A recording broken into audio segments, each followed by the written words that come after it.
बेटी, पति दुर्गति में पड़ा हो, पति रोगी हो गया हो, बूढ़ा हो गया हो, सुखितम दुखितम वापी, पति सुख में हो चाहे वो किसी विपदा समस्या में हो, वो किसी भी दशा में हो, उसका कभी अपमान न करे।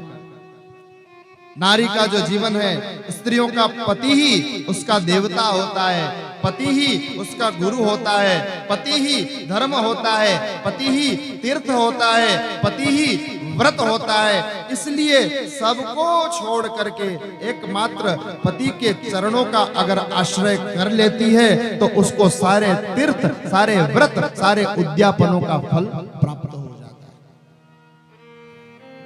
और नारी का ये भाव अपने पति में रहे तो पति को भी चाहिए कि अपने जीवन को निर्मल बनावे।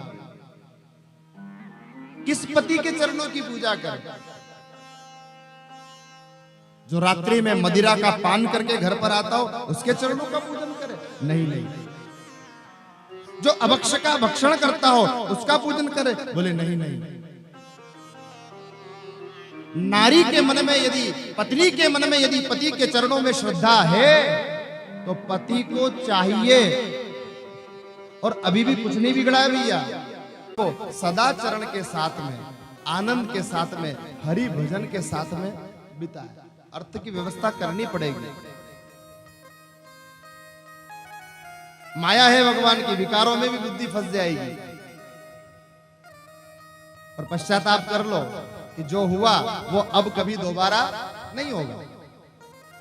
वहीं से नई यात्रा शुरू हो जाती। क्यों? क्योंकि मैं तो रोज कह रहा हूं, हर सुबह नया जीवन है।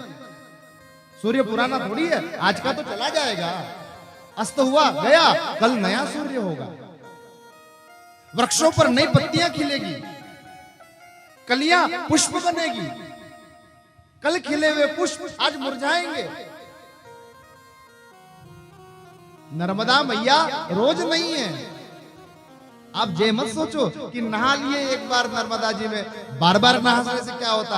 आप डुबकी लगा करके बाहर निकले, इतने में नर्मदा नहीं आ गई है, क्योंकि वो तो अमरकंटक से चली ही रही है, निकल ही रही है। आप नहाए हो, बाहर आए हो, तब तक गौ घाट से नर्मदा अवली घाट पहुंच गई है। अब जो आई है वो नर्मदा तो फिर नहीं है।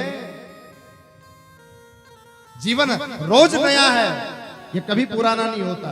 इसलिए आज और अभी समझ में आ जाए तो आज और अभी से यात्रा शुरू कर देना।